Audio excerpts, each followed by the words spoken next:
तो अब आ जाते हैं about clinical features of senile cataract. तो उसमें हमने जितने भी वो कॉर्टिकल या यूनिफॉर्म कैटरैक्ट में पॉइंट्स देखे थे वही सिम्टम्स हमारा पेशेंट प्रेजेंट करेगा कि विजन कम हो रही है बट पेनलेस है। ठीक है, हमने ग्लेयर्स की बात भी की थी, डिप्लोपिया, हेलोज, और आपके पास रिफ्रैक्टिव पावर ऑफ आई भी चेंज हुई थी, और आपके पास पेशेंट को ग्लूकोमा भी हो रहा था। ग्लूकोमा हमारे पास किस स्टेज में जाके हुआ था? ग्लूकोमा हुआ था यहीं पे देख लेते हैं।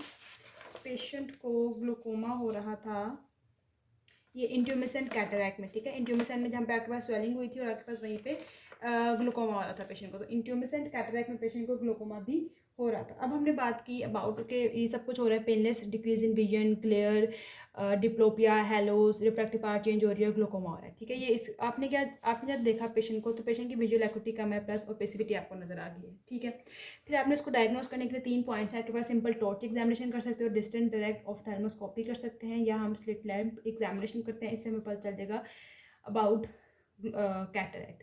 ओके, अब इसके आपने मैनेजमेंट करनी है। मैनेजमेंट में सिंपली इसकी यही है कि हम इसको या तो नॉन सर्जिकली ट्रीट कर लें, हम इसको सर्जिकल ट्रीटमेंट देते हैं। नॉन सर्जिकल में सबसे पहले हम पेशेंट को स्पेक्टिकल्स देंगे या डार्क ग्लासेस दे सकते हैं, ताकि अगर कोई सेंट्रल कैटरैक्ट है तो डार्क ग्लासेस दें तो प्यूपिल की मतलब सही से पेशेंट को नजर आ जाए। Spectacles, dark glasses and pupillary dilatation करनी है हमें विद मिडरिएटिक्स, ताकि जब तक सर्जरी नहीं होती तब तक पेशेंट को विजन जो प्रॉब्लम्स हैं वो थोड़े सेट रहें। फिर हमने सर्जरी करनी है तो सर्जिकल रिमूवल होता है। सर्जिकल रिमूवल के डिफरेंट आपके पास टाइप्स हैं, वो अभी हम करेंगे। ठीक है, तो यहाँ पे हमारे पास स्नाइल कैटरैक्ट खत्म हो गया। बस ये कि स्नाइल कैटरैक्ट की कुछ कॉम्प्लिकेशंस होती हैं, जैसे उनके नेम्स कर लें। फेकोमोर्फिक ग्लोकोमा हो सकता है, फेकोलिटिक ग्लोकोमा हो सकता है, फेको एंटीजेनिक ग्लोकोमा, डिसलोकेशन हो सकती है लेंस की, राइट, एंड देन आपके पास इनकार्सरेशन हो सकती है आपके पास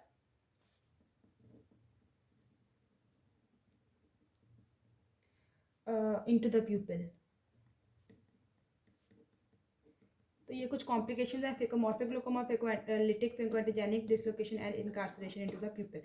अब हमने कैटरैक्ट की सर्जरी स्टार्ट करने से पहले कुछ पॉइंट्स एंड उसको कलेक्टिवली कहते हैं pre operative evaluation of cataract. कि अभी आपने सर्जरी नहीं की, पर सर्जरी करने से पहले कौन कौन से पॉइंट्स हैं जिनको आपने कंसीडर करना होता है। सबसे पहले हमने पेशेंट की हिस्ट्री लेनी होती है। ठीक है, हिस्ट्री में हम उनसे ये पूछ सकते हैं कि उसकी प्रीवियस विजुअल एक्टिविटी कितनी थी। ठीक है, प्रीवियस विजुअल एक्टिविटी के बारे में बात कर सकते हैं। कोई हम पूछ सकते हैं कोई आँख की बीमारी, कोई ट्रॉमा तो नहीं पहले हुआ हुआ। ठीक है, आपको वही मेडिकल टर्म यहाँ पे लिख रहे हैं बट पेशेंट को तो उसी में पूछना है। स्ट्रेबिस्मस, एम्बालोपिया वगैरह सब कुछ आपने रूल आउट करना होता है कि पेशेंट की विजुअल एक्टिविटी कितनी है, रिफ्रैक्टिव एरर कितना है, कोई आंखों में कोई मसला तो नहीं है, कोई डिजीज़, कोई ट्रॉमा, कोई स्ट्रेबिस्मस वगैरह आपने सारा चेक कर लेना है, या एम्बालोपिया वगैरह तो नहीं है। ठीक है, कोई पेशेंट को या तो ग्लोकोमा तो नहीं है पहले से कोई। ठीक है, ये आपने उसके हिस्ट्री में पूछ लेना। फिर आपने उसकी ऑकुलर एग्जामिनेशन करनी है। ऑकुलर एग्जामिनेशन में कुछ पॉइंट्स आपने ध्यान रखने जो कॉन्ट्राइंडिकेट होते हैं, कॉन्ट्राइंडिकेशन होती है कि उसमें हम अगर ऐसे पॉइंट्स हैं तो हम पेशेंट की कैटरैक्ट सर्जरी नहीं करते। लाइक अगर पेशेंट को ब्लेफराइटिस है तो ब्लेफराइटिस वाले पेशेंट की कैटरैक्ट सर्जरी नहीं कर सकते। अगर पेशेंट को कंजक्टिवाइटिस है, अगर पेशेंट को केराटाइटिस है, अगर डेक्रोसिस्टाइटिस है, तो इन पेशेंट्स की कैटरैक्ट सर्जरी नहीं होती। पहले इन डिसऑर्डर्स को ट्रीट करना पड़ता है, फिर हम करते हैं। लाइक उसको अगर यूवीआइटिस भी है इसमें, वो भी ऐड कर लो। ठीक है, प्लस ऑकुलर एग्जामिनेशन में हम उसका इंट्राऑकुलर प्रेशर भी मुहैया करेंगे। ठीक है, उसकी पूरी फंडस की एग्जामिनेशन करेंगे। ठीक हो गया। फिर विजुअल फंक्शन में हम उसकी विजुअल एक्यूटी चेक करेंगे, उसकी हम कलर विजन चेक करेंगे, और प्यूपिलरी वो सारा जो रिएक्शन होता है प्यूपिलरी रिएक्शन चेक कर लेंगे, उसकी लाइट परसेप्शन, लाइट जो है प्रोजेक्शन वगैरह, तो ये सारी चीज़ हमने चेक कर लेनी होती हैं उसकी। ठीक है, फिर आता है उसकी सिस्टमिक एग्जामिनेशन। अभी तक हमने हिस्ट्री की है, हिस्ट्री के बाद ओकुलर एग्जामिनेशन और आपके पास विजुअल फंक्शन किया आपके पास। ठीक है, अब आपके पास आता है सिस्टमिक एग्जामिनेशन। सिस्टमिक आपके पास जितने भी सिस्टम हैं, cardiovascular system, CNS, respiratory system, ठीक है, और उस पेशेंट को डायबिटीज़ तो नहीं है, उसको हाइपरटेंशन का मसला तो नहीं है, ये सर आपने देख लेना। फिर आपको उसकी अपनी इन्वेस्टिगेशन करनी है। सबसे पहले आप उसके इन्वेस्टिगेशन में CBC करा कर देखोगे कोई अंडरलाइन कोई इन्फेक्शन तो नहीं है। ठीक है, CBC के साथ आप उसका ESR करवा सकते हो। फिर आप उसका ब्लड शुगर लेवल चेक कर सकते हो। ठीक है, आप उसकी यूरिन काउंट करवाना है आपने। ओके, चेस्ट एक्सरे कराओ क्योंकि उसको कोई मसला तो नहीं है। ठीक है, फिर उसका बी स्कैन करवा लो।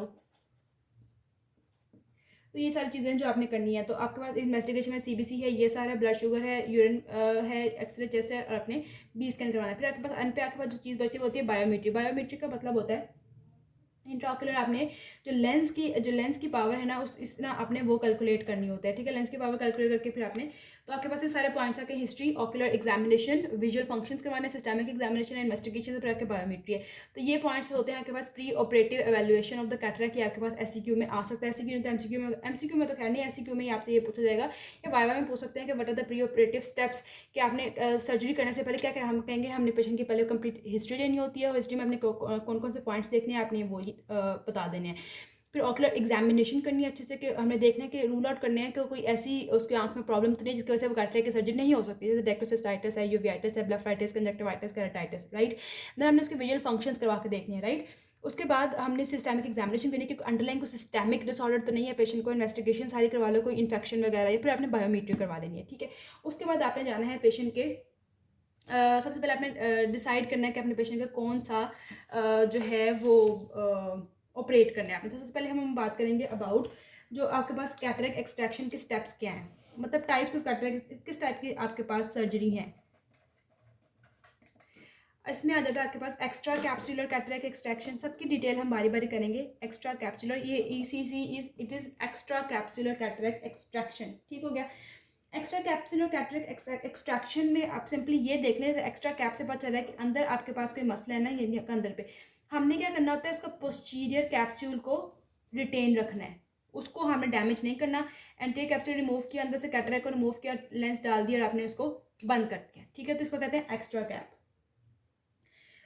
इसमें आपके पास पोस्टीरियर कैप्सूल भी रिटेन है, एंटीरियर भी रिटेन है। इसमें हल्का सा कोई इंसिजन दे के आपने रिमूव कर लिया और बाद में सूचर लगा दो, कुछ किसी भी तरीके से जब आपने इसको बंद करना है तो आपके पास हो जाएगा एक्स्ट्रा कैप। अब एक्स्ट्रा कैप में आपके पास कौन कौन से पॉइंट्स आ जाते हैं। Most important is the phaco. ठीक है, एक्स्ट्रा कैप में फेको एमल्सिफिकेशन आती है। एक्स्ट्रा कैप में आपके पास कोई conventional extra capsular cataract extraction है, मैनुअल स्मॉल इंसिजन आप देखते हो। तो ये आपके पास 3 पॉइंट्स हैं जो आपके पास इसमें आते हैं, मैनुअल स्मॉल इंसिजन। तो आपके पास एक्स्ट्रा कैप में आपके पास फेको आती है, कन्वेंशनल ECC आता है, और आपके पास मैनुअल स्मॉल इंसिजन आती है। ओके, फिर एक एक्स्ट्रा कैप है तो कोई इंट्रा कैप भी होगा। ठीक है, इंट्रा कैप्सुलर कैटरेक्ट एक्सट्रैक्शन भी होगी कोई। तो सेकंड स्टेप है आपके पास इंट्रा कैप्सुलर कैटरेक्ट एक्सट्रैक्शन, जिसमें हमने क्या करना होता है, removal of cataract with in its capsule, के हमने कैप्सूल को भी रिमूव कर देना है इसमें इंट्रा कैप में। ठीक है, इसमें हमने क्या करना होता है, removal of capsule. Extra cap में हम रिमूव नहीं करते कैप्सूल को, इसमें आपके पास कैप्सूल का आप रिमूव कर देते हो। तो इसमें आपके पास इसमें कौन कौन से मेथड्स हैं, इसमें आपके पास सबसे पहले एक्सप्रेशन मेथड आता है। ठीक है, आपके पास एरूगाज मेथड आता है, इसकी डिटेल कोई नहीं पूछेगा आपसे। ठीक है, एक्सप्रेशन एरूगाज मेथड, आपके पास क्रायो एक्सट्रैक्शन आती है। फिर आपके पास एक्सप्रेशन मेथड है, एरूगाज मेथड, और आपके पास क्रायो एक्सट्रैक्शन मेथड है। अब तीसरी स्टेप क्या होती है, लेंजेक्टमी। लेंस को ही रिमूव कर देना आपने, और इसको क्या कहते हैं, पार्स प्लाना लेंजेक्टमी के पार्स प्लाना के थ्रू हमने लेंस को रिमूव कर देना है। तो ये आपके पास, अच्छा, पार्स प्लाना लेंजेक्टमी हमने पीछे भी जब बच्चों में बात की थी, हमने कहा था जो कंजेनिटल कैटरेक्ट है उसमें हम लेंजेक्टमी करते हैं, राइट। तो ये इसमें याद रखना कि कौन से स्टेप में हमने क्या करना होता है। ओके, तो ये आपके पास हो गया extra cap, intra cap and lensectomy. अब हमने आगे डिटेल में बात करनी है about extra capsular cataract extraction. ठीक है, एक्स्ट्रा कैप्सुलर कैटरेक्ट एक्सट्रैक्शन में हमने कन्वेंशनल और फेको एमल्सिफिकेशन की बात करनी है, और फिर हमने बात करनी है about the complications of the cataract. ठीक हो गया। ओके, तो हमने सर्जरी स्टार्ट करने से पहले हमने पेशेंट को एनेस्थीसिया देना ना, तो आपको एनेस्थीसिया के बारे में कुछ पता होना चाहिए। हम एनेस्थीसिया 3 टाइप्स का है जो हम दे रहे हैं। एक फेशियल नर्व को ब्लॉक कर सकते हैं, कि आपने लोकल आई में एनेस्थीसिया देना, या तो फिर कुछ ऐसी कंडीशंस आती हैं जिसमें हमने जनरल एनेस्थीसिया देना पड़ता है। सबसे पहले बात करते हैं फेशियल नर्व ब्लॉक की। अब देखो, फेशियल नर्व ब्लॉक को हमने फेशियल नर्व को क्यों ब्लॉक करना है। पहली बात देखो, ऑर्बिकुलरिस ऑक्यूलाई मसल है, उसको कौन सप्लाई कर रहा है। ठीक है, तो हमने इन सब चीज़ों को देखने के लिए हमने फेशियल नर्व, मतलब 3 हमारे पास बेसिकली स्टेप्स है ना, फेशियल नर्व ब्लॉक का, लोकल एनेस्थीसिया, जनरल एनेस्थीसिया है। और आपके पास क्या होता है कि उन्होंने वैसे तो ये है कि हम नॉर्मली फेशियल नर्व ब्लॉक नहीं करते, नॉर्मली हमने लोकल एनेस्थीसिया ही देना होता है। ठीक है, लोकल एनेस्थीसिया के अंडर ही हमने कर देते हैं। लोकल एनेस्थीसिया में हमें टॉपिकल एनेस्थीसिया टॉपिकली आप वहाँ पे अप्लाई करके उसको कर सकते हो, या सब्टिनोल इंजेक्शन देना पड़ता है पेरी बल्बर या रीट्रो बल्बर। ठीक है। इसके 4 पॉइंट्स आपने याद रखने हैं। लोकल एनेस्थीसिया के लिए हमें या तो टॉपिकल एनेस्थीसिया देना होता है। देखो टॉपिकल है ना, फिर आपके पास पेरीबल्बर, रेट्रोबल्बर, जो एक जैसे नाम होते हैं उनको पहले याद कर लिया करो कि याद रहता है। टॉपिकल एनेस्थीसिया होता है, रेट्रोबल्बर होता है और पेरीबल्बर होता है, और फिर आपके पास एक सब्टिनोल इंजेक्शन आप दे सकते हो पेशेंट को, राइट। फिर आपके पास नीचे आता है जनरल एनेस्थीसिया।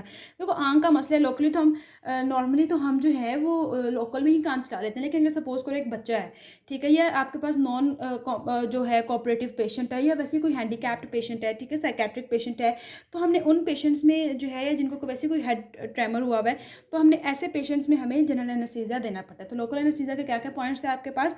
टॉपिकल एनेस्थीसिया दिया आपने, सब्टिनोन दिया आपने, रेट्रोबल्बर दिया और पेरीबल्बर दिया, ठीक है। ये बातें आपने याद रखनी है। उसके बाद आएंगे अबाउट हम अपने कन्वेंशनल ईसीसी प्रोसीजर पे, ठीक है। कन्वेंशनल को वैसे आप देख लो, वैसे मोस्ट इंपॉर्टेंट आपके पास फेको ही होता है और आता भी वही है आपके पास। जो आपके पास कन्वेंशनल ईसीसी प्रोसीजर है, सबसे पहले देखो आपने अब आगे फर्दर कैप्सूल लेंस तक जाना है, ठीक है। तो लेंस तक जाने के लिए आपको प्यूपिल से होकर गुजरना पड़ेगा। तो अगर प्यूपिल फुली डायलेट होगा तो तभी आप इजीली परफॉर्म कर सकते हो अपनी सर्जरी। तो सबसे पहले इसमें बात होता है आपने प्यूपिल को फुली डायलेट करना होता है, ठीक हो गया। प्यूपिल को डायलेट करने के लिए आप कर दिया आपने, फिर हमें पता है कि जो सुपीरियर लिड है, सुपीरियर लिड को भी हमने फर्दर ऊपर किसी ना किसी तरीके से ऊपर इसको करना है, ताकि आपके पास इजीली कर सको, पेशेंट बार बार ब्लिंक ना करे। तो आपने सुपीरियर रेक्टस जो होता है ना, अपने ऊपर की तरफ एक सूचर लगाना है to fix the eye in downward gaze. Superior rectus में आपने क्या सूचर दिया कि आई को आपने डाउनवर्ड गेज में फिक्स किया, और आपने अपर आईलिड को भी ऊपर फिक्स किया हुआ, ताकि आपके पास इजीली आप ऑपरेट कर सको। तो सबसे पहले आपने प्यूपिल को डायलेट करना है, और सुपीरियर रेक्टस मसल को आपने क्या करना है, सूचर कर देना, आई को डाउनवर्ड गेज में आपने कर दिया। बस यहाँ तक 2 बातें खत्म हुई। अब बात आती है आपने इंसिजन देनी है, ठीक है। अब आपने जो कन्वेंशनल में इंसिजन देनी है, पार्शियल थिकनेस इंसिजन दी आपने कॉर्निया या लिम्बस वाले एरिया पे देनी है, ठीक है।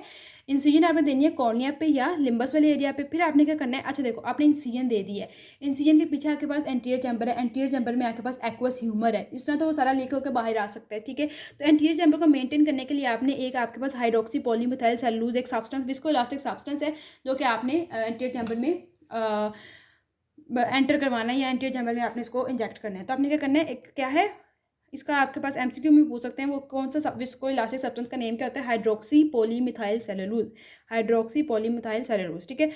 फिर आपके पास आता है एंटीरियर कैप्सुलोटमी। एंटीरियर कैप्सुलोटमी का मतलब है कि एंटीरियर कैप्सूल का एक छोटा सा इंसिजन देके छोटा सा पार्ट आपने रिमूव करना है। तो हमने आपने कन्वेंशनल में और फेको में जो है ना, एंटीरियर कैप्सुलोटमी के प्रोसीजर्स अलग, उनके नाम अलग हैं, तो वो पता होना चाहिए। इसमें आपने कैन ओपनर कैप्सुलोटमी करनी होती है। अगर आपको यहाँ पे नज़र आ रहा है तो ये है जी आपके पास कैन ओपनर कैप्सुलोटमी, ठीक है। कैन ओपनर कैप्सुलोटमी करनी है। अब देखो सबसे पहले हम क्या, अभी तक हमने क्या क्या किया है, हमने प्यूपिल को डायलेट किया, हमने आई को डाउनवर्ड गेज में फिक्स किया, ठीक है। फिर हमने लिम्बस या कॉर्निया वाले एरिया पे इंसिजन दी, और एंटीरियर चैम्बर को मेंटेन करने के लिए हमने क्या किया, वहाँ पे क्या नाम था, हाइड्रोक्सी पॉलीमिथाइल सेलुलोज दिया, और एंटीरियर कैप्सुलोटमी क्या थी, कैन ओपनर, ठीक है, वो कर ली। अब कैन ओपनर आपने एंटीरियर वो भी कर ली। अब आपने क्या करना होता है, अब आपने जब कैप्सूल के अंदर भी अपने आप अब नेक्स्ट स्टेप होता है कि आपने वहाँ से क्या निकालना है, वही न्यूक्लियस, या आपने क्या जो है वो जितनी भी जो ओपेसिटी है उसको बाहर रिमूव करना है। तो एक्सप्रेशन मेथड आपने यूज़ किया, एक्सप्रेशन मेथड से आपने डिलीवरी ऑफ न्यूक्लियस को बाहर निकाल लिया, ठीक है, ओके। अब आपने न्यूक्लियस भी निकाल लिया है। न्यूक्लियस निकालने के बाद अब आपने क्या करना है, ये देखो ये आपने न्यूक्लियस भी बाहर निकाली, ओपेसिटी निकाल लिया आपने बाहर, ओके जी। अब ओपेसिटी निकल गई है। अब आपने रेजिडुअल कॉर्टेक्स को बाहर निकालना है, 2 वे इरिगेशन एस्पिरेशन, मतलब आपने इरिगेट करते जाना, मतलब आपके पास एक कैनुला के थ्रू आपने क्या अंदर वाटर इरिगेट करते जाओगे तो प्रेशर से आपके पास जो रेजिडुअल कॉर्टेक्स फाइबर है वो भी सारे बाहर आ जाएंगे, ठीक हो गया। अब अंदर क्या बचा आपके पास, सिर्फ और सिर्फ कैप्सूल बचा है, एंटीरियर पोस्टीरियर कैप्सूल, बाकी लेंस का हर एवरी मैटर आपने रिमूव कर लिया हुआ है। अब एवरी मैटर जो रिमूव कर लिया अब आपने कैप्सूलर बैग को इन्फ्लेट करना है। जब इन्फ्लेट होगा तो हम जो बाहर से अपना न्यूक्लियस जो है वो हम इम्प्लांट कर सकते हैं ना। तो अब आपके पास क्या होगा, इंट्रा ऑक्यूलर लेंस जो है वो आपने इंसर्ट करना है बैग में, ओके। अब इसके पास क्या होना है, अब आपने देखो न्यूक्लियस निकाल लिया, इस कैप्सूलर बैग को इन्फ्लेट कर लिया, इंट्रा ऑक्यूलर लेंस इम्प्लांट कर दिया, ठीक है। अब लेंस इम्प्लांट करने के बाद आपने प्यूपिल को, आपका सर्जरी कंप्लीट हो गई। कंप्लीट होने के बाद हमें पता है कि हमने शुरू में आपके प्यूपिल को डायलेट किया था, अब हमने प्यूपिल को कॉन्स्ट्रिक्ट करना है, ठीक है। कॉन्स्ट्रिक्ट करने के लिए कोई भी कॉन्स्ट्रिक्टिंग कार्बाकोल वगैरह इंजेक्ट कर दो। अब जो इंसिजन थी आपने दी थी, अब इंसिजन को मतलब जो आपके पास एंटीरियर कैप्सुलोटमी में जो आपने इंसिजन दी थी ना, वो कैप्सूल जो था वो तो हमारा खुला हुआ है, तो वो एक डेंजर की बात है अगर खुला रह जाए। तो हमने वहाँ पे सूचर्स देने हैं। सूचर लगाने के लिए 10/0 नायलॉन सूचर। कौन सा सूचर है? नायलॉन सूचर है, ये पूछा जाता है। तो 10/0 नायलॉन सूचर दिया, फिर हमने सूचर लगा दिया। अब हम आगे आए एंटीरियर चैम्बर था। एंटीरियर चैम्बर में हमने एक विस्कोलास्टिक सब्सटेंस डाला था। उस सब्सटेंस को आपने रिमूव कर देना है, वही इरिगेशन एस्पिरेशन कैनुला से। और फिर जब आपके पास सर्जरी पूरी परफॉर्म हो गई है तो आपने पैड एंड बैंडेज लगा देना है, ठीक है। तो इस तरह आपने कन्वेंशनल जो है वो एक्स्ट्रा कैप एक्सट्रैक्शन करनी है। और एंटीरियर कैप्सुलोटमी कौन सा प्रोसीजर था? कैन ओपनर प्रोसीजर था, ये आपने याद रखना है, ठीक है। अब हमारे पास बचती है फेकोमल्सिफिकेशन। अच्छा, अब आपके पास आ जाता है फेको इमल्सिफिकेशन का प्रोसीजर। फेको इमल्सिफिकेशन प्रोसीजर में कुछ डिफरेंसेस हैं जो कि मतलब कन्वेंशनल में और फेको में कुछ डिफरेंसेस आते हैं आपके पास। इसमें भी सबसे पहले आपने प्यूपिल को डायलेट करना है, वही बात है। फिर आपने देखो प्यूपिल को डायलेट करोगे तो प्यूपिल को डायलेट करने के बाद आपने जो लिम्बस वाला एरिया है उसमें इंसिजन देनी है ना एंटीरियर चैम्बर तक पहुँचने के लिए। लिम्बल इंसिजन दोगे और एंटीरियर चैम्बर को मेंटेन करने के लिए वही पॉलीहाइड्रोक्सीमेथाइल सेलुलोज आपने देना ही देना है। फिर आपने क्या करना है, एंटीरियर चैम्बर को मेंटेन करने के बाद एंटीरियर कैप्सुलोटमी करनी होती है ना आपने। अब आपने यहाँ पे जो एंटीरियर कैप्सुलोटमी करनी है, इसके लिए जो आपने प्रोसीजर का नाम है कैप्स्यूलोरेक्सिस, ठीक है। कॉन्टिन्यूस कर्विलीनियर कैप्स्यूलोरेक्सिस, ये बात आपने याद रखनी है। अब कैप्सुलोरेक्सिस मैं आपको बताती हूँ क्या होता है कि आपने कैप्सुलोरेक्सिस कॉन्टिन्यूस एंड कर्विलीनियर इस तरह करके प्रॉपर एक कॉन्टिन्यूस फैशन में आपने एक flap of anterior capsule remove करना है। इसको हम कहते हैं कॉन्टिन्यूस कर्विलीनियर कैप्स्यूलोरेक्सिस, ठीक हो गया। अब आपने जब आपके पास यहाँ तक आपको समझ में आ गई है, अब जो कॉन्टिन्यूस कर्विलीनियर कैप्सुलोरेक्सिस आपने कर दी है, इसका मतलब ये है कि आपने क्या किया है, एंटीरियर वहाँ तक समझ में आई ना। जब आपने एंटीरियर कैप्स्यूलोटमी आपने कर दिया और कौन सी की है, कैप्सुलोरेक्सिस, ये नाम याद रखना, कैप्सुलोरेक्सिस की है। अब कैप्सुलोरेक्सिस करने के बाद देखो, अब आपके पास कैप्सूल एंटीरियर जो आपके पास सपोज ये था, यहाँ से आपने कैप्सूल रिमूव कर दिया। कैप्सूल रिमूव करने के बाद अब अंदर आपने कॉर्टिकल फाइबर्स हैं, कॉर्टिकल फाइबर्स आपका किसके साथ लगे होंगे? कैप्सूल और कॉर्टिकल फाइबर्स को आपस में सेपरेट करने के लिए हाइड्रो डाइसेक्शन करनी पड़ेगी आपको। किसको? कॉर्टिकल फाइबर्स को न्यूक्लियर फाइबर से सेपरेट करने के लिए, ठीक है। हाइड्रो डाइसेक्शन के बाद आपने करनी होती है हाइड्रो डीलिनिएशन। हाइड्रो डीलिनिएशन का मतलब है कि जो एपी न्यूक्लियर फाइबर्स हैं उनको न्यूक्लियर फाइबर से सेपरेट करना है आपने, ठीक हो गया। सब कुछ सेपरेट हो गया। कैप्सुलोटमी के बाद हाइड्रो डाइसेक्शन, हाइड्रो डिलिनिएशन सब कुछ हो गई। अब आपने बेसिकली न्यूक्लियस पे जाना है आपने, ठीक है। मतलब न्यूक्लियस को आप तोड़ के बाहर, अच्छा उसमें हमने जो आपके पास कन्वेंशनल था उसमें हमने वैसे का वैसे इंटैक्ट कैप्सूल जो न्यूक्लियस है वो बाहर निकाला था, ऐसी बात है। इसमें हमें न्यूक्लियस को पहले ब्रेक डाउन करना है into small pieces and then उस न्यूक्लियस को हमने बाहर निकालना होता है, ठीक है। अब न्यूक्लियस को अंदर पहले हम रोटेट करेंगे कि वो फ्रीली मूव कर रहा है कि नहीं, कि हमने उसको फाइबर्स को कम्प्लीटली आपस से सेपरेट किया है कि नहीं, न्यूक्लियर रोटेशन। उसके बाद आपने अब बेसिकली एक स्टेप स्टार्ट होता है फेको इमल्सिफिकेशन का, ठीक है। अब देखो, अब इसको अगर मैं आपको यहाँ से दिखाऊं, ये देखो ये है जो आपने न्यूक्लियस को ब्रेक डाउन कर रहे हो। ये न्यूक्लियस के आपने ब्रेक डाउन किया है, पहले ऐसे किया, पहले 4 पार्ट्स में डिवाइड किया, फिर 4 पार्ट्स को फर्दर आपस में ऐसे डिवाइड करते जाओगे न्यूक्लियस बिल्कुल ही आपके पास क्या होगा, ब्रेक डाउन हो गया और उसको फिर आपने एस्पायर कर लेना है, ठीक हो गया। तो इस तरह आपने इसमें न्यूक्लियस की ब्रेक डाउन करनी है, उसको बाहर निकालना है। इसको हम क्या कहते हैं? Sculpting of the nucleus. क्या कहते हैं?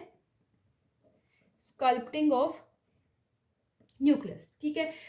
स्कल्पटिंग के बाद उसको क्रैक करना है आपने 4 पार्ट्स में, फिर उन 4 पार्ट्स को फर्दर 4 पार्ट्स में डिवाइड करके इसमें न्यूक्लियस आपके पास कंप्लीटली जो है वो चॉप हो जाएगा, ठीक है। अब ये न्यूक्लियस बिल्कुल ऐसे करके सपोज चॉप हो गया, उसको आपने क्या करना है, उस चॉप न्यूक्लियस को आपने एस्पायर कर लेना है, उसकी एस्पिरेशन करनी है आपने, ठीक हो गया, ओके जी। अब एस्पायर कर न्यूक्लियस निकल गया, पहले भी आपको मैंने बताया न्यूक्लियस निकल गया तो पीछे क्या बचता है आपके पास? कैप्सूलर बैग बचता है। और उस कैप्सूलर बैग को हमने विस्कोलास्टिक सब्सटेंस से क्या करना होता है? इन्फ्लेट करता है। इन्फ्लेट करने के बाद हमने इंट्राओकुलर लेंस को वहाँ पे इम्प्लांट कर देना होता है। बाकी स्टेप्स वही हैं, ओके। अब फेको के एडवांटेजेस क्या हैं? वहाँ पे हमने 10/0 नायलॉन सूचर लगाया था। फेको में हमें कोई सूचर नहीं लगाना पड़ता, इट इज़ सूचरलेस, ठीक है। इसमें कोई सूचरिंग रिक्वायर्ड नहीं होती है। क्या करना होता है? देखो सपोज आपके पास ये एंटीरियर कैप्सूल था, सपोज करो इस एंटीरियर कैप्सूल में क्या हुआ था, हमने कैप्सुलोटमी की थी ना, कैप्सुलोटमी। अब यहाँ पे इसको जो ऑपोजिट साइड है ना, हमने स्ट्रोमल हाइड्रेशन करनी है। स्ट्रोमल हाइड्रेशन की वजह से ये ऑपोजिट साइड्स खुद ही अप्रॉक्सीमेट कर करके आप इसमें खुद ही जुड़ जाएंगे। कोई सूचर की ज़रूरत नहीं पड़ती, और सूचर की ज़रूरत नहीं पड़ती, और ये हीलिंग भी इसकी फास्ट है, ठीक है। तो these are some of the advantages. End पे हमने वही प्रेशर और पैड एंड बैंडेज लगा देना होता है।